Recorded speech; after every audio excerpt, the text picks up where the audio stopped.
Welcome to a replay of one of our many excellent talks from Secure Southwest 15, and thanks again to our sponsors Securius, C3IA, CrowdStrike and the British Computer Society, and most importantly our prime sponsor the UK Government Department of Digital, Culture, Media and Sport.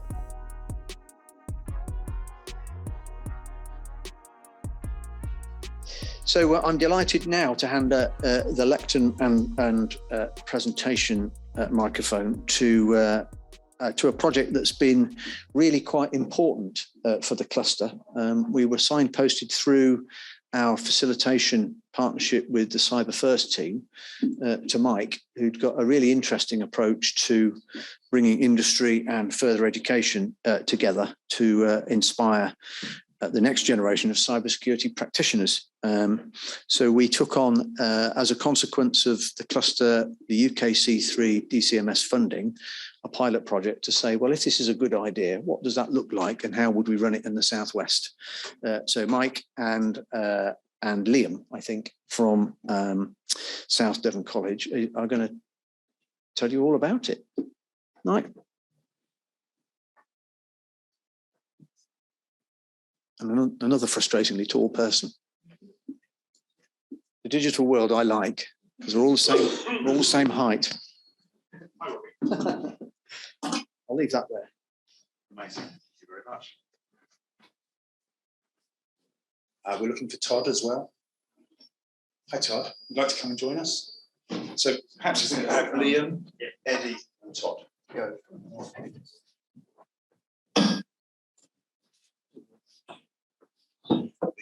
Thank you.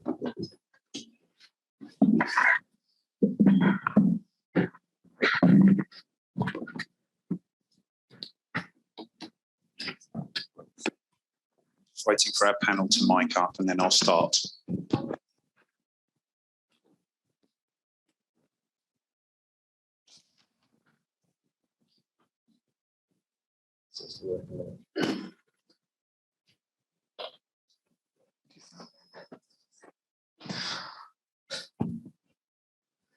Five more seconds. Do you want to grab them on? He's a lecturer, so it's very technically adept.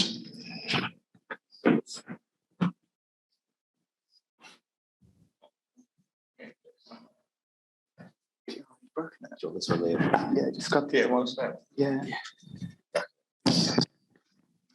Moving to a backup device. It's always me, bear with me. I apologise. For those of you at home, bear with us.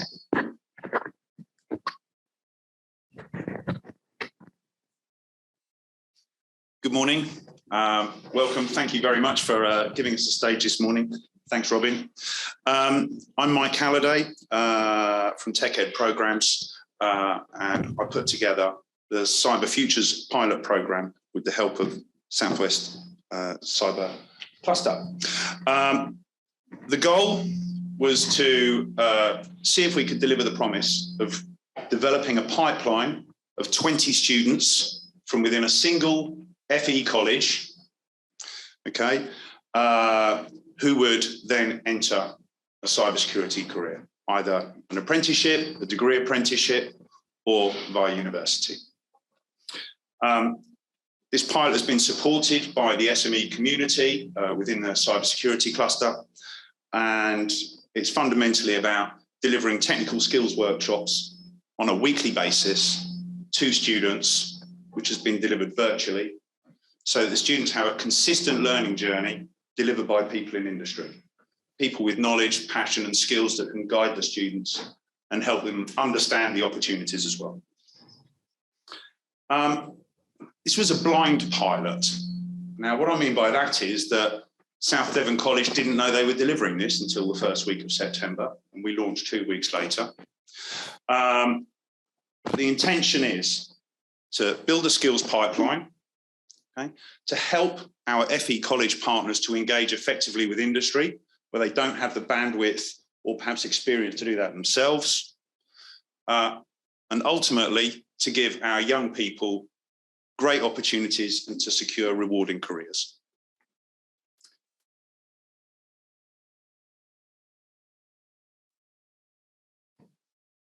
And today, I am joined by an expert panel who will appear on the slideshow in a second.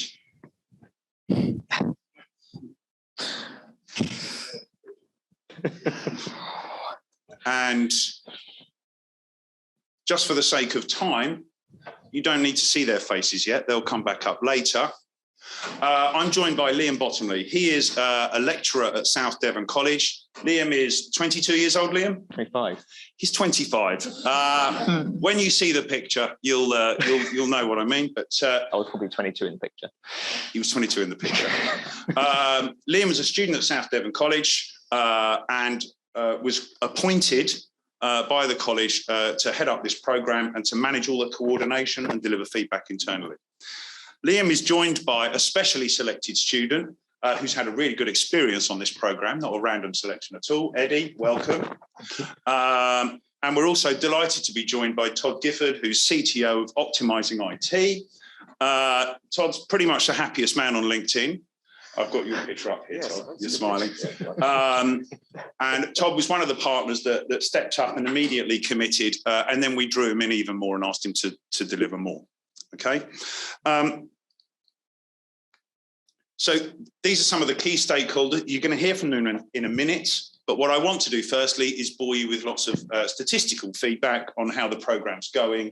But after that, you'll get a really good feel from the stakeholders, and we're going to leave some time for questions.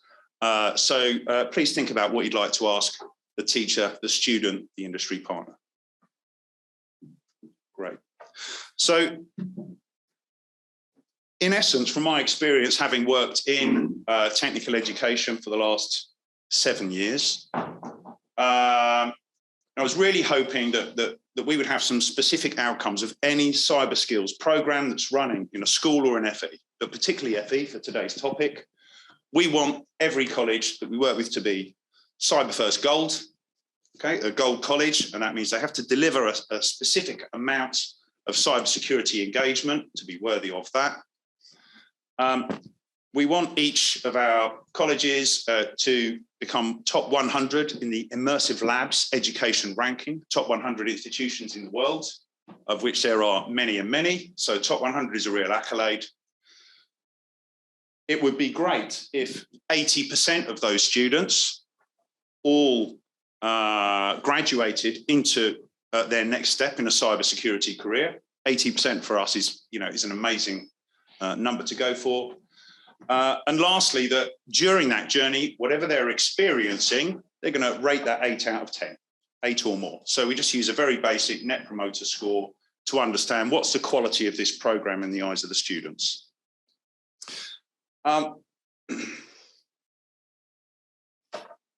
So some quick recognition for those SME delivery partners that stepped up to the plate, and some of them delivered within 10 days, their first workshop. We had PGI, Cortex Security, Lineal, Optimising IT, obviously, and Securious. And we also have briefings secured from a number of other supporters. Okay, so each of these top line SME delivery partners have each taken on 2, 3, 4, 5 workshops. And sometimes they've chosen their technical topic, sometimes I've just told them what to do. The programme is run in quite a simple format. So for those of you that can see the bottom of the slide, there are 5 half terms in a year. For those of you that can see the colours, this is a mixture of Immersive Labs workshops, employability skills, and briefings from industry leaders. Okay, the majority of that being technical skills, and we use Immersive Labs as a platform to help the students practice some of those. We were pretty blown away when our 12-month target of achieving the top 100 in the Global Immersive Labs rankings was achieved by mid-February, 6 months into the programme. So I was very, very impressed with the students. Now, what we find is that some students will be scoring, a few students will be scoring 50% of those points, and some students will be scoring far less, doing the minimum, and some of them will be at home all weekend, scoring a lot more points. But for us, this is a a very basic way of understanding what is the skills development looking like within that group of students. It's easy to quantify. The first question, which for me is the most important one, is, would you like to do this for another year? You know, this is all of these kids doing this in their first year of their studies, age 16 to 17. They're all studying a triple BTEC in computing. So they've all got an interest in computing. They're all giving up an extra hour a week. They didn't know this when they started at the college. So as I said, this was a blind pilot. This was thrust upon them, and they all had to give up an extra hour on a Wednesday afternoon, to attend these workshops, which are being delivered virtually. So I was pretty blown away. 3 out of 4 said, yes, we want to do this in the second year. Okay. 5 of them, and you'll see from some of the later stats, probably don't want to be there. This is of no interest to them, but they're still there. So it's pretty interesting. Regardless of where these students are going to go, whether they're going to be gamers or working in IT support, or whether they're going to be web developers, we need them all to understand it's about secure by design. You've got to be aware that whatever you're doing has to be secure, right? So for us, a key question was, you know, are you taking this message on board? You will start to recognize this guy here. We call him number 1. Liam knows who he is. He rated everything a 1 out of 10. Okay, which massively skewed our average ratings. We know who he is. He has other interests in computing. Now, these workshops have been delivered virtually. Okay, just to describe what that looks like. Myself, the presenters, whoever else, we're on a massive screen in front of quite a large classroom of students who are all sitting on circular tables. Okay, and the reality is it's never quite as engaging if it's virtual as when it's face-to-face, right? Particularly in a teaching environment when you can read the room and you can pick up on non-verbal communication. You can focus on those students or those people who you know, need a bit more attention, or you want to create eye contact.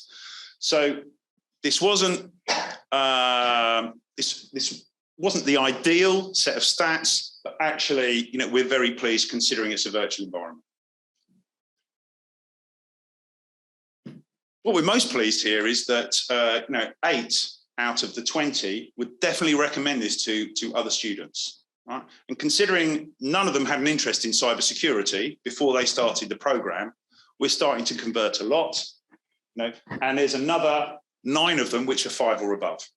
Okay, so we think that's pretty good. Okay, there's a few of them we're probably not going to convert to be cybersecurity professionals.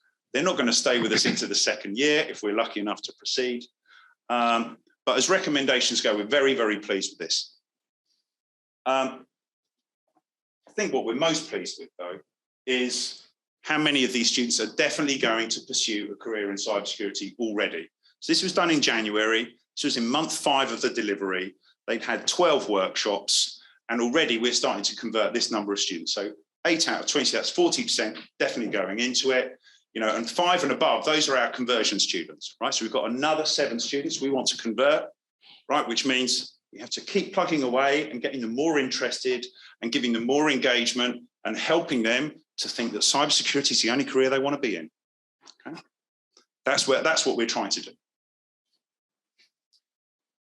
And I thought this was a really interesting bit of information. So already, what we're seeing from these students is a massively increased interest in going straight into the workplace after college. Okay, so Todd from Optimizing IT and a couple of our other partners have talked about apprenticeships. They've talked about entering a career.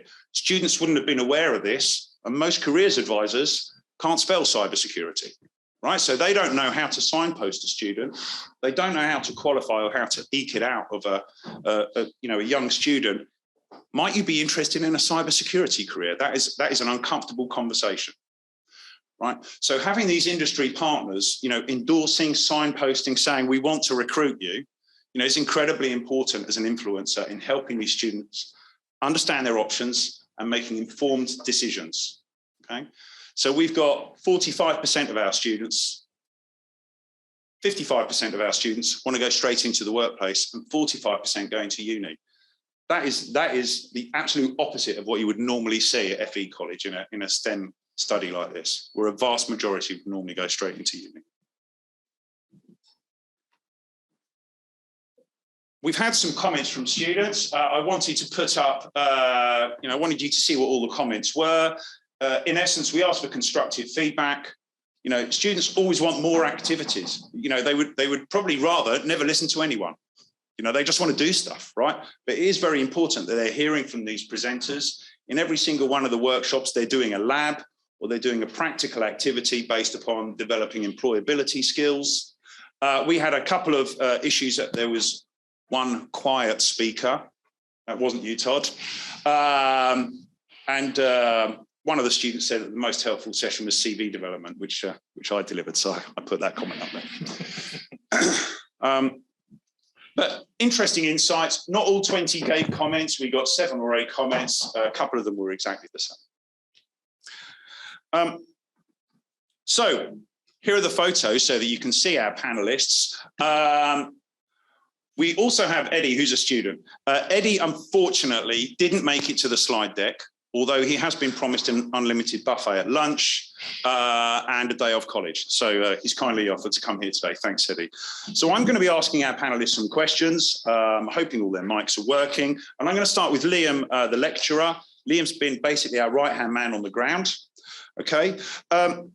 Liam, thanks for coming today. Thank you. We had an incredibly quick start, Liam, to the programme launch. You knew nothing about it until I think 4 days before. If you could describe to us, how much time you would need to get ready for a September launch, what would that look like ideally in an FE environment, Liam? For us, ideally, I think it would be sort of early June, maybe even late May. That's when timetables quite often start getting created, and we start looking at what courses we have for next year, the numbers of students we have. Okay. So we can then decide on simple things like rooms and stuff like that. Obviously, the room we use is a double classroom with 2 screens, so we can easily project it. If we have more students than can fit in those rooms, we need to try and make up another plan. Okay. So we need to know sort of early June when timetables start getting produced. Okay. Would be ideal. Okay, thanks, Liam. A slightly related question on scheduling. So in terms of student recruitment, for those in the audience and at home, there's quite often an assumption that students are making their decisions after they finish their GCSEs. This is to go into college. When do you start and finish recruiting for students for example, your computing BTEC at the college? I think this year, our first open event for GCSE students, current GCSE students, was October, I believe. So it is very, very early.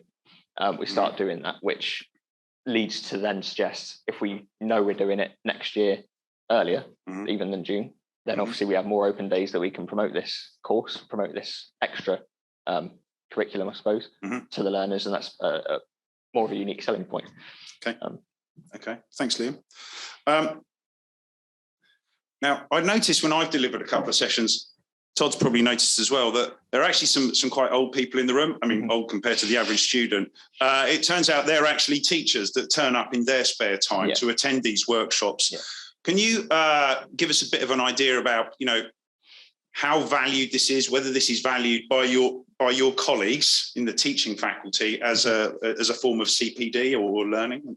It is definitely, like I say, especially towards the start, and sessions that they find interesting. So you gave us a list of sessions going forward, what each week is, and we have different lecturers and different people turning up for example, PowerShell, or something that they're interested in, something they may not have even done before.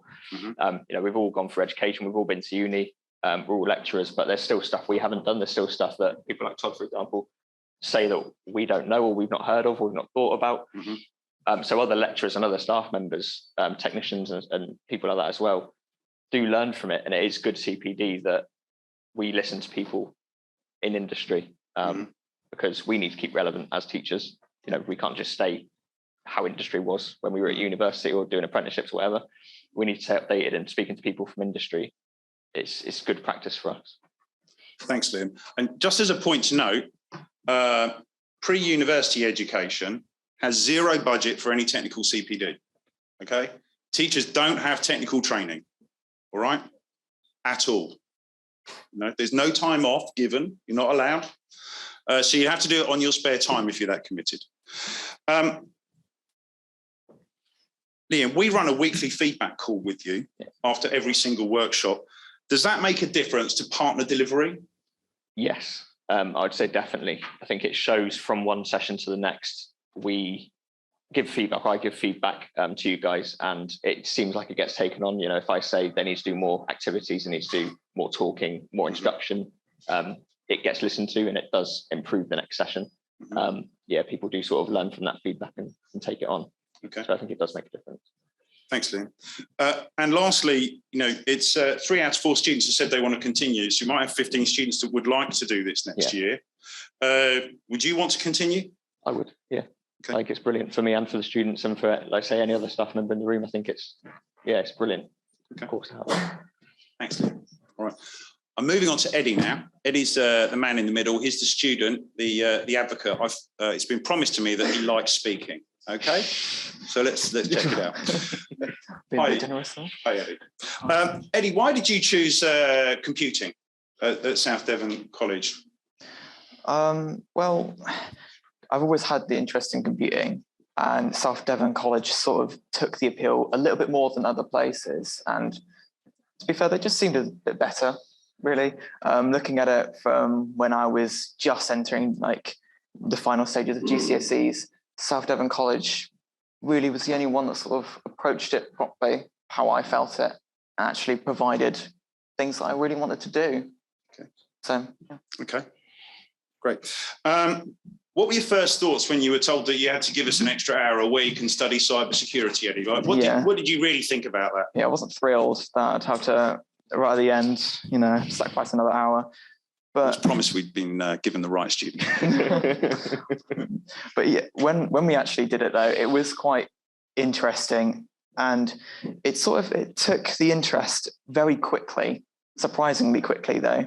Within the first few lessons that we did, it was very intriguing, and just to know the environment that we would have been given and all the things that we did. Yeah. Okay. I'm very conscious of time. Okay. We ran a session quite recently, and we actually covered the 16 roles presented by the UK Cybersecurity Council. The word is getting out there, everyone. We're spreading the word. Everyone knows of these roles. I gave you, 20 minutes or so to research some of these roles, and then told you to go home and read about it a bit more. Have you identified, a short list of roles that you think you might be interested in, Eddie? Not as short as I would have liked it, but the sort of roles I would have wanted to be in were some more management roles or the system architecture roles. When I did go home and have a look at it, trying to build that sort of qualification from the course that we're doing on now looks a lot harder than I did anticipate. I do think we need a little bit more support in trying to push it out and to trying to actually sort of focus that area that I would like to be in. Mm-hmm. But apart from that, yeah, sort of those sort of areas. Thank you very much for coming, Eddie. Really appreciate it. And I'm sure some of the people here today want to have a chat with you at break time. Todd, hi. Hello. Thank you very much for joining us today. I know you're an important person in your business. You've been a regular presenter. You keep getting asked back. The feedback is great. Could you tell us, how and why you got involved? Like, what did it look like from your perspective when after you answered an email, a call to action? What did that look like, Todd? Just to describe to the audience. Absolutely. So the email was sent out by the cluster in terms of looking for potential speakers and people that could help with the sessions. And from my perspective, there was a couple of things going on there that drove us to get involved. First thing first was giving something back as well. And not completely altruistically in terms of actually as an organisation, we're looking to expand and grow and recruit. And recruitment at the moment is challenging at best. And we've had really good success with our apprenticeship programs, developing people, bringing them through the business. And we wanted to engage with that more moving forward. And secondly, actually, CPD credits. Thinking purely personally, there's a whole bunch of CPD credits I need to do in a year. This is a good opportunity to acquire some. Okay, thanks, Todd. This is a pilot. We talked about what might happen if this were to continue. Perhaps you could commit on camera. Perhaps you could explain how you'd like to be involved. I know we talked about how you'd want to be involved in developing or adapting the curriculum content. Perhaps give us your thoughts on that, on where you think improvements could be, because that's really important. We've got to find out where we can do better. Yeah, absolutely. I think for me, the real key here is gelling the classroom-based learning and the workshops more closely with what's happening in real time out in industry. So as everybody knows, technology is moving really, really quickly. Some of the things that we're talking about in terms of, the technical phrase, Active Directory, there's a lot of organisations now that just don't have that anymore. And that's not a thing that is used in business. So therefore, talking about it in a classroom when you arrive in work, that won't be something you ever see again. So stuff like that. Yep. Okay. All right. And lastly, Todd, can you tell us what's been the highlight for you? The highlight of being involved in this program. It's got to be working with you, Mike. Actually, thank you very much. No, that would be an incorrect statement. So actually, the highlight. Thanks, Todd. The highlight. This is working with people like Liam and Eddie here. In fairness, going to see the students, I think it was difficult trying to do this via screen. So from my perspective, being in the room, be able to gauge those reactions would be better from a delivery perspective. Equally, restrictions and all those other things. That's the way we have to fly. But yeah, that's the highlight things again to work with. Definitely. Great. I'm very conscious of time. I do have about another 10 questions, but I'm going to open up the floor to the audience and on Slido. Robin, shall we let the Slido questions go first this time? Do you want me to take them? Can you table them, Robin? Yeah, sure. Can you hear me all right? Yep. Yeah. So a question for Todd. Has a program like this increased the likelihood of you and your business hiring apprentices and entry-level staff? Would you recommend, thank you, or would you recommend being a part of this program to other businesses and employers if it was to continue or expand? So 2 questions in one then. Yeah, absolutely. So the first one is really easy for us to answer in terms of will it increase the likelihood? No, because we've already got an apprenticeship program and we are looking to add more apprentices. What it will do, though, is enable us a better reach to speak to potential next step candidates. So actually, even finding apprentices is difficult at the moment, in fairness. Would I encourage other businesses to get involved? Absolutely. There's, if you look at the expansion in the space and the lack of technical talent coming through, it's the best way forward, I think. Thanks very much, Todd. Thank you, Todd. And one for Eddie. What was the career you were considering before this programme and has thus changed since undertaking the course so far? Well, before I started this, I didn't actually have an idea of what I wanted to do. I just knew I wanted to do it in computing, and I knew I wanted to sort of focus that specific area. But now that I have done this, and to be fair, these sessions actually have helped. I do want to go into sort of a management role, or that's like the architecture or the design of this. So yeah, it's definitely helped focus it. But yeah, I would still like to learn a little bit more about it to sort of fine tune that I want. Thanks very much, Eddie. Yeah, thanks, Eddie. A general question to the panel. How do you keep new coming students without any computing knowledge engaged and interested in the subject? Liam, do you want to take that one?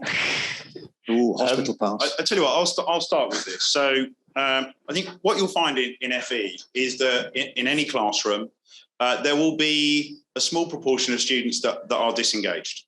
And actually, any teacher or lecturer is probably going to spend a disproportionate amount of time supporting those students just in getting through the coursework. The college's primary objective is not to run the Cyber Futures programme. It's to get as many of the kids through their qualifications as possible and to get them to a positive destination. That has to be number one priority. That's basically their business. So what happens is that the lecturers do spend a lot of time. I think that's a fair comment, Liam, but love to get your comments on that as well. Very much the same. The thing with people who don't seem necessarily interested in computing is that they quite often have other things going on. There's other problems or other issues in their lives. They've chosen computing for a reason. They've chosen it because either it's what they want to do or they think it might be what they want to do. They might get there and think, this isn't what I want to do. And with those people, we've just got to try and be open with them and say, okay, maybe it's not for you, maybe you should go and do something else and join another course. But often it's because something else is going on and we have to try and get to the bottom of that, which then engages their interest a little bit. But quite most of the time, if they choose computing, they want to go into it. There's just things blocking their path. Thanks, Liam. I think time's up. I think we're a couple of minutes over, unless there's a really great question that warrants messing with the timetable. There was one, if you could just tolerate this one, please, because it's one I'd written down. Somebody else has asked on Slido, so great. You've got 2 for 1. What would a year 2 of this program look like, and what is needed to achieve it?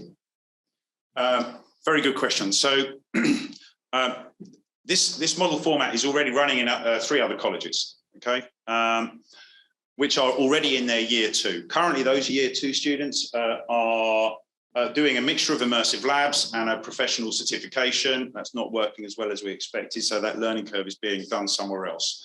In essence, actually what Todd and I have discussed is, if this were to proceed for another year, year 1 would look similar, but we would ask for the industry partners to provide their input in crafting a cohesive set of content that takes the students on a story, that describes that. And the students progressing into year 2 would likewise be undertaking a curriculum based on content that the industry partners have had input into, firstly, and secondly, that has employability skills threaded throughout the learning journey, which we picked up on in December when the NCSC came down with us to run a focus group. So that was a big thing, was that students just weren't really aware they needed employability skills to get ready. So we rapidly adapted, and we delivered 3 sessions this term. So year 2 would be a much more cohesively designed approach with the input of the industry partners that will be delivering it.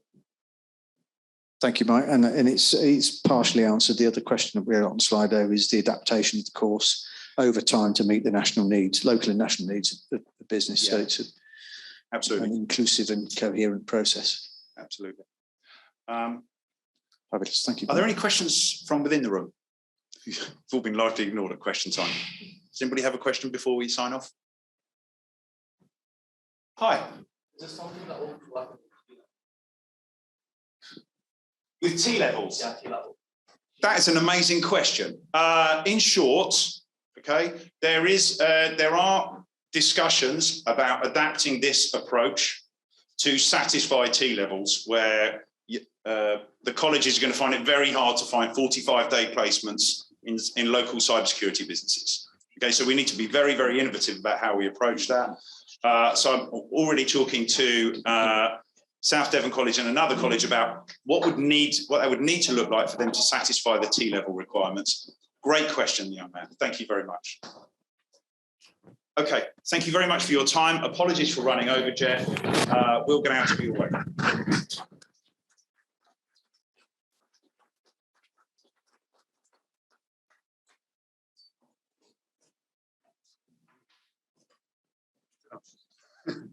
Thanks, guys. Yeah, if the panel members can come up, please. No, so I'll work it on the fly. Sorry. Come on. Good morning, everybody. While we're waiting for the Formula 1 style pit stop of the panel, I'll quickly introduce myself. So my name is Peter Jones. As far as we're concerned today, my hat is the Southwest Chair of the Chartered Institute of Information and Security Professionals. You'll commonly see me on the internet as the Cyber Badger, which is just me having a bit of fun. All right, it's not who I work for, and I'm not going to tell you who I work for. So if you've got any questions about SciSec, please come and talk to me about it today. Well, looks like our panel's getting ready. So I'm going to introduce everybody in, hopefully I get in the right order. So on my far end, I've got Mark Moore, who runs the Southwest Cyber Resilience Centre, followed by our substitute today, Sophie Coxon, who's the head of youth policy at DCMS. Thank you very much for stepping in. We've got Gareth Day from South Devon College, and we've got Mike Halliday, who's going to have my hardest questions for today. Okay, we're all kitted up, fantastic. Okay, let's go straight into it, because I don't want to stop people getting their nicks around the coffins. 2020 was obviously a very difficult year. A lot of people lost their jobs. And cyber came to the forefront because we talked about reskilling. that's all been easier said than done. How do we get people to actually understand what the hell cyber is in the first place? We'll start with yourself, Mark. Yeah, maybe that nobody hears this. I think I've possibly got the duff mic here, but I'll do my best. So how do we get people engaged? I think it's a really interesting point around actually the role modelling piece that was touched on last time. So as you kind of look at that journey through for our students and our young people, the question is, what do they see in terms of cybersecurity around them? So what do they understand of it? What do their teachers know at a fairly basic level? And I think so I'm going to set an impossible task here, really, but I guess the challenge is that when we're talking to businesses, we often say that cybersecurity needs to be everybody's responsibility, not just that of the IT expert in the team. And that's very much, I think, the case within the educational establishment too, that cybersecurity needs to be something that is understood by careers professionals, it's understood by core staff. And it's interesting, isn't it, I would observe, that the education sector is one of those that is most at risk from cybersecurity, and probably the one where you most expect to go in and find that there's a post-it note on the computer with a password. That's the real issue for me, actually, that this just needs to be far more mainstream than it is. And we're a long way from being in that place at the moment. Thank you. Sophie? Great. I think this is working. So from our perspective, I think there's still quite a way to go in terms of having that clear pathway through the entire education ecosystem. So all the way through from primary to secondary, as we get into further education, higher education, and the actual profession itself. So I think that, as Erica mentioned in her speech earlier, one of the key drivers we're using is the UK Cybersecurity Council, touched on what Mike mentioned earlier on the kind of 16 specialisms, but we need to have a clear way of actually how do we get there? What kind of basic kind of digital tech skills do you need to have through the education system? And also, let's not get caught up in it all being technical. I was really pleased to hear that as part of the pilot that was focusing on employability skills, we need that interpersonal relationships, we need that leadership, we need that clear communication. It's not just one set of skills we're looking to develop, it's actually a holistic overview that's needed. And if we're to fill that gap, we need that real diversity in skill set. And for all the clear pathways, we need to demonstrate there's multiple routes in. It's not just through computer science and IT, maths, English, humanities. There's loads of transferable skills across a wide range of subjects. But I feel we're kind of at the kind of early stage of tapping into those broader areas. Like we've touched on various, like accessing people from different economic backgrounds, socioeconomic areas, different diverse backgrounds. And I think there's more we can do to outreach and reach in with industry, with our local government partnerships, to actually reach those audiences. Because I think we have a really wide untapped pool that need that information or have accessibility to that information. And that's really key if we're going to show that progression across. I think role models is really vital. It's part of what we're doing as part of the Cyber Explorers programme. So the 11 to 14-year-olds, we're having businesses go in and do those inspirational talks and actually, this is a career option for you. Here's someone who's actually in your local area doing this. You don't have to go to London, can stay in your local area, and there's great opportunities out there for you. And I think diversity is a really key point. So I'm very pleased to see it is on the agenda later. That's great. I'm going to twist the question slightly, if you don't mind, Gareth and Mike. In terms of this approach to cyber, what approach have you found best? Top down from the universities, we've been doing it a long time. Or really, should we be focusing on the primary school, secondary school, and that educational programme, not just for the kids, but the actual adults and parents and teachers? Definitely. I mean, for me, the younger we can start training our young people who are coming through about awareness of what cybersecurity is, why it's important, but also the opportunities that are out there. Yes, we come at it from a very much a technical perspective. Certainly within my curriculum area, which is digital and computing, but it's not to forget that there are so many other roles within cyber security as well. And I think the earlier we can kind of educate learners coming through, not just wait until we get through to 16 to 19 education, starting early and see what those opportunities are, the better really. And like the rest of the world during the pandemic, education was massively affected. So we had our learners who are actually pretty adept to, kind of finding their way to working remotely. One of the challenges we found as an education establishment is kind of teaching delivery staff. So all of a sudden, everybody's working from home. You know, their documents are in the cloud. They're communicating over Teams or Zoom. And actually, you know, how aware was our kind of workforce, our teaching staff and support staff about cybersecurity, from, you know, cloud-based documents, even to the password on their router in the corner of their living room. So yeah, a lot of work we had to do with our delivery team to understand quite quickly as well the risks of cybersecurity. Yourself, mate? I think I guess my view on it is that you need to have a breadcrumb trail that young people can follow. Okay, what we actually find is that there's a bit of a gap between FE and HE.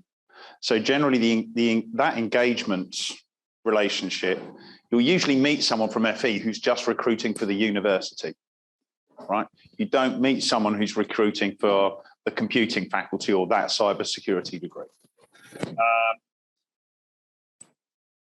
It's getting better, right? But I think that would be a clear message for HE. You know, you've got to send out specialists to go and find those specialist kids, right? You're not selling a campus, you're selling the degree.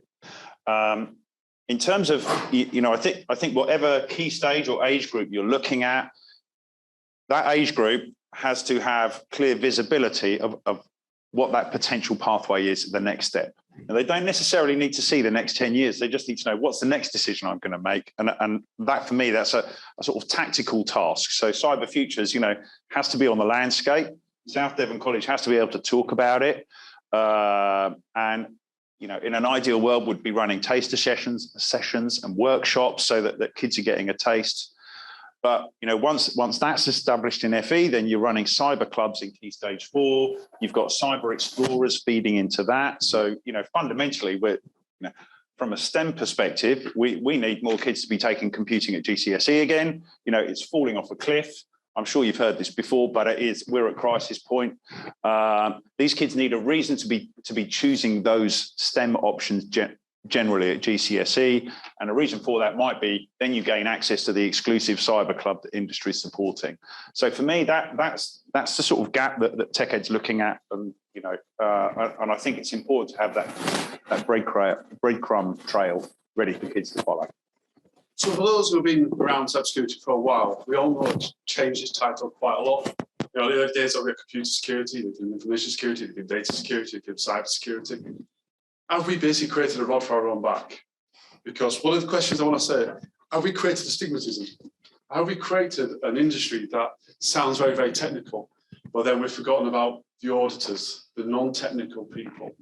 And are we having to backtrack a little bit with how we attract people to the industry? And not just from schools, from those who are reskilling from retail. I know we've got a couple of people here from the Caps Lock programme who have come from completely odds and ends backgrounds.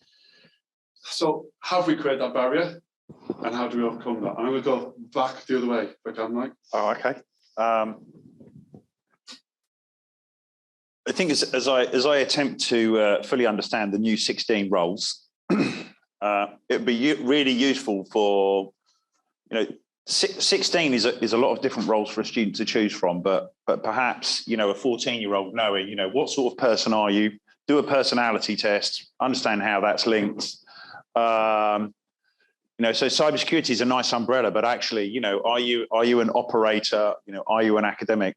However we would term, you know, different types of people that we're looking for in the industry. You know, a student being able to associate with that persona, so that they've got something to connect to and say, yeah, well, that sounds a bit like me. That would be probably the next step in the evolution in terms of how we would market the industry. You know, so cybersecurity becomes a small heading with lots of big subheadings underneath it, and I think that would be a great approach once these Cybersecurity Council matures and we start getting that message out there. Gareth?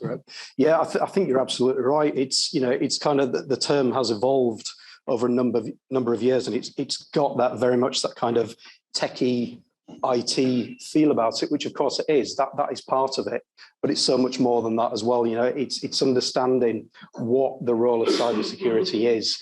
You know, in society as a person as well. You know, the effect it can have on an individual, and promoting those routes into, you know, having, you know, like Mike says, almost case studies of this is somebody who works in cybersecurity, and kind of challenging those those traditional stereotypes and actually seeing what the range of opportunities and roles within the industry are is key, really, to kind of open it up and to more of a diverse demographic. If I may, I'm just going to slightly tweak the question because based on your job. Cybersecurity is obviously a discipline as well. And we want to encourage people to go in that professionalism. But where's it come from your point of view? Is it policy-led? Do we need to get more of a deep understanding about cybersecurity, like the 16 titles? Or is it just a case of we need to get stuck into it to get to the industry more sexy, if you like? For example, forensic people. I'm going to stick up to forensic people because I'm a forensic person myself, but we're not exactly out there as sexy as pen testers. So how do we overcome that? I think that's really fair enough. I see it as like a spectrum of skills. It's been touched on before. You kind of have the basic cyber skills, basic cyber hygiene, ones that are covered in the Cyber Aware campaign. But really, we kind of need to build this idea of cyber as a security as part of like your citizen role of keeping yourself safe, your friends safe, your family safe online. And you kind of build it up from that. And you kind of had this middle section where you might not be in a technical role, you might need to know for your job. So you're in HR and you need to know what market rate for what cyber roles are. You need to understand it and actually for you to do your job, but you're not technically working in cyber. I think having increased awareness of how it actually interrelates and impacts people is the way that we kind of break down those barriers. I mean, all I need to say is WannaCry, NHS. You can immediately understand the impact. You don't need to be within the sector to understand that NHS computers crashing can have a massive impact on you. I think the way to break down the barriers and show that actually it's not all just the purely technical roles, and there is a need, a demand for it, and particularly from industry. So you have a spectrum. And if we can increase the general basic awareness, we're going to get more people in the middle section who are kind of using maybe more cyber-enabled roles, I think we've referred to in our labour market research. And you're also actually going to have a bigger pool of people to kind of draw into the more technical, advanced roles. So there's a massive awareness piece on how we do that. I think really we need to change the narrative around how does this actually impact the person on the street? Can you explain that succinctly, precisely? Can you show how it actually impacts businesses? One of the key things we're looking to do at DCMS is we do our annual labour market research. So as Erica mentioned earlier, we've got a 10,000 shortfall. We also have a really interesting diversity issue as well, particularly in gender. I think it's also the way it's taught and the way it's presented. So we only have 16% of the sector are women. Why is that? Potentially, is it on how it's been pitched, how it's being presented in? We know from the work that NCSE have done with the girls competition, girls learn differently. They don't want to just go in and fail until they get it right. They want to get it right straight away. There's actually a different learning style. And I think actually going back to the education system is really how is it being pitched, how is it being presented, and what changes do we need to make? And also with industry engagement on how we can bring that more diverse crowd in. I do think it's on awareness, building it up, and actually getting people to understand it's everyone's responsibility. If you want to go into, the fashion sector, you want to work for Boohoo or ASOS, they have cyber professionals. Cyber is relevant for them, their personal customer data. They know if something happens to their customer data, that has an impact on the business and reputation. We also do a really interesting study called the Cyber Breaches Survey. That's also annual, and that was referenced by Erica earlier in the stats, and actually showing the real life impact. And I think for me, that is the way we need to go to actually demonstrate how cyber is really important for just the private sector, but also our national security. And actually it's playing into a much bigger field. It's not siloed, it's actually part of a much wider picture. And potentially come to Mark last. Knowing Mark's background, you've essentially had to transfer, haven't you? You've had to use your skill set from something you've been doing a hell of a long time. Now, how have you found the transition into cyber? Has it opened your mind? Did you actually expect everything and it was just a walk in the park? And in terms of those barriers, what barriers have you seen from somebody who's been doing the resilience centre work? Yeah, so for those that don't know, and there'll be many around the room, my day job, I guess, is that I run a cyber resilience centre. I'm seconded from policing, so I'm a police officer, which is a transition that Pete, you talk about. I guess in this conversation, I reflect on the fact that if you talk to a bunch of primary school kids, lots of them say that they want to be a cop, or they want to be a train driver, or they want to be a fire engine driver. That's what they want, isn't it? Because it's a thing that they see. It's a thing that is real to them, and it's something that they understand and they see as being really important to society. They don't see that in cyber terms. And then most discussions that I have with businesses, thankfully, as the least expert person I suspect in the room, aren't at a particularly expert level.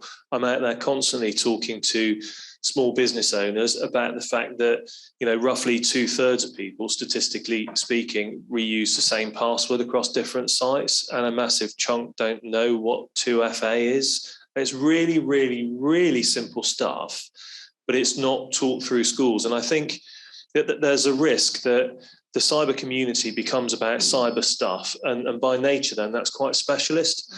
I kind of reflected about a month ago that, atrocious parent that I am, as my teenage kids would attest, I've never had the conversation with them about the birds and the bees, and I'm kind of okay with that. Like, you might all be judging me now, but I'm kind of okay with it because I think they learned it from their mobile phones and off their mates, and they're pretty screwed on, and we've been there for them, and so on and so forth. And we would all have found it quite excruciating. So I'm okay with that, but I'm a lot less okay with the fact that in a world where one of the main groups that's now affected by cybercrime is the 20 to 30-year-old age group, I've never had the conversation with them about security and safety in an online world.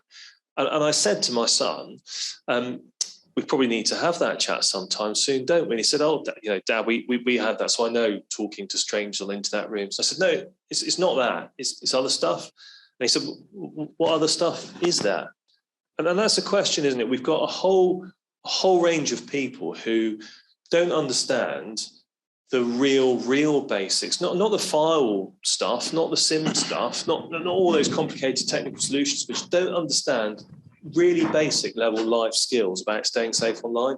And I think as we start to, and we do need to, move that into the curriculum, and my sort of breadcrumbs analogy becomes really important. They see it's there, they see it's important, and they start to become interested in it. So your 16 roles will come in time, but actually just knowing that cyber is something that we all do is important, not just to the business community, but the kids that need to be coming up to support it, and those professionals of the future, I think.